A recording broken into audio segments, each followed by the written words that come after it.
SDM होता है, जज होता है, तो बाबा साहब को ज़्यादा अहमियत नहीं देता। वो सोचता है कि मेरी काबिलियत है, उसे ये नहीं पता कि तेरी काबिलियत के पीछे 33% जुड़ा हुआ है, वो बाबा साहब की कुर्बानी है।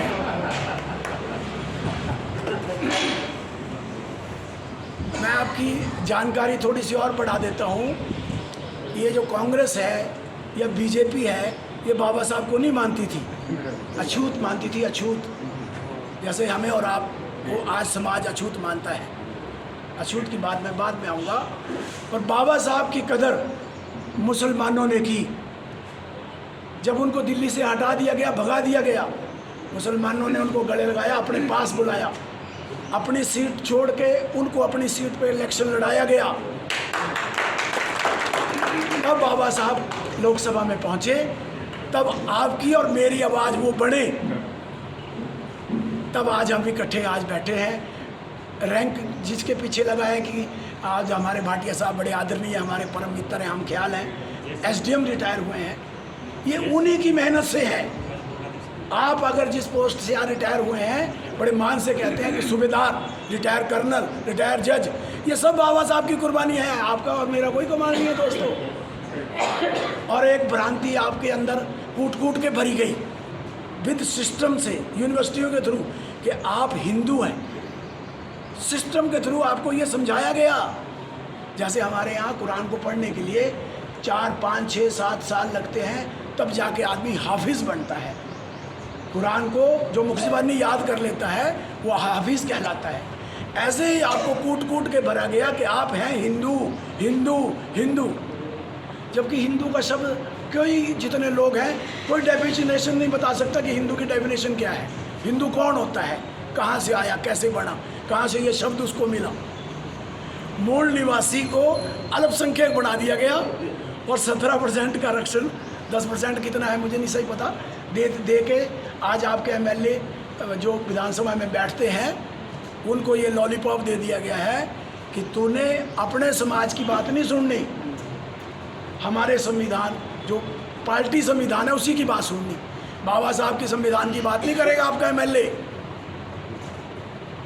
संविधान पार्टी का, जिस पार्टी ने उसको टिकट दिया उसकी बात करेगा। मोर्चा चाहता है मुस्लिम और SC ST इकट्ठे होकर आज संघर्ष करें। बड़ी अच्छी बात, बहुत अच्छी बात। हमारा इतिहास ही संघर्ष कर रहा है, आज से नहीं। जब से इस्लाम दुनिया में आया 1400 साल, 1450 साल हो गए, समानता लेके आया, समानता।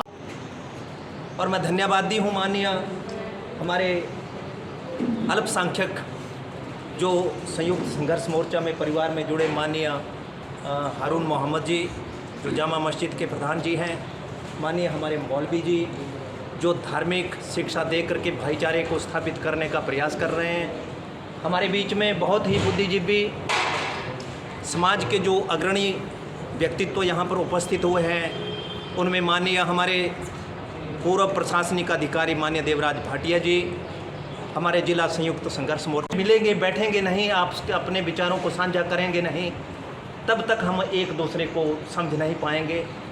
आज ये हमें जो समझने का, आपस में बैठने का जो अवसर दिया गया है, मैं तो इस ईद के परम पवित्र त्यौहार पे यही मानता हूँ कि हम सभी सौभाग्यशाली हैं जो आकर के अपनी अपनी भ्रांतियों को निराकरण के लिए यहाँ पर प्रयासरत हैं। इसमें हमारे जो बुद्धिजीवी प्रकोष्ठ के जो लोग हैं और जो इंसानियत की बात करते हैं, उनको जाति धर्म के बंधन में नहीं बांधा जा सकता। आज मानव मात्र के कल्याण की बात, मानव मात्र की भलाई की बात इस पवित्र स्थान पर हो रही है। उसमें धर्म, जाति, लिंग और क्षेत्र और भाषा ये बड़े गौण पड़ जाते हैं। प्रमुखता इस बात की रहती है कि हम सभी एक मानव हैं। मनुष्य का मनुष्य के प्रति कौन सा धर्म रहना चाहिए। सर्वधर्म समभाव, सर्वधर्म समभाव की संगोष्ठी यदि आज आपने इस पुनीत पवित्र दिवस पर की है, तो मुझे तो लगता है कि आपने एक बहुत बड़ी पहल इस देश के अंदर की है।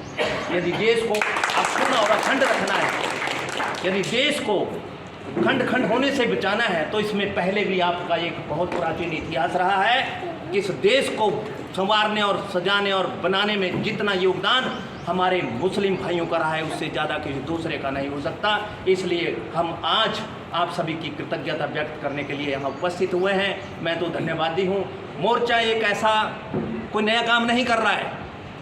मानव मात्र की भलाई के लिए संविधान को बचाने की बहुत बड़ी ज़रूरत है। कोई राष्ट्र यदि चलता है तो संविधान के अनुसार चलता है। देश को यदि चलाना है तो सबसे पहले संविधान की रक्षा करना हमारा परम उद्देश्य बनता है। उसके लिए हमने एक संयुक्त संघर्ष मोर्चा, जिसमें SC, ST, OBC और माइनॉरिटीज़ के लोगों ने इकट्ठे होकर के एक निर्णय लिया कि जिस देश को खंड खंड करने की जो मानसिकता के जो लोग हैं, ऐसी विचारधारा की लड़ाई हम इकट्ठे होकर के नहीं लड़ेंगे तो ये संविधान नहीं बचेगा। और यदि संविधान नहीं बचता है तो देश नहीं बचेगा, और देश नहीं बचेगा तो हम और आप भी सुरक्षित नहीं है। इसलिए राष्ट्र को यदि बचाना है तो हम सबको एकता के मंच पर इकट्ठे होकर के ये दिखलाना है कि हम सभी संविधान के साथ कंधे से कंधा मिला करके आपसी मतभेदों को भुलाते हुए, क्योंकि विविधता में एकता, इस राष्ट्र की विविधता है। अनेक प्रकार की संस्कृतियों को मानने वाले लोग, अनेक प्रकार की पूजा पद्धतियों को अडॉप्ट करने वाले लोग, अनेक प्रकार के भाषाओं को बोलने वाले लोग बड़े सौहार्दपूर्ण वातावरण से, भाईचारे से यहाँ रहते हैं। ये हमारी प्राचीन परंपरा है, संस्कृति है, जिसको आज निर्वहन करते हुए संयुक्त संघर्ष मोर्चा ने भी यही प्रयास किया है कि आज आपका ही पर्व नहीं है, ये पूरे भारतवर्ष का पर्व है। ये राष्ट्रीय पुनीत और पवित्र पर्व है। इसको मनाने के लिए हमें भी सौभाग्य मिला है। तो मैं इसके लिए तो माननीय अपने प्रधान श्रीमान हारून मोहम्मद जी का तहे दिल से स्वागत और अभिनंदन करता हूँ।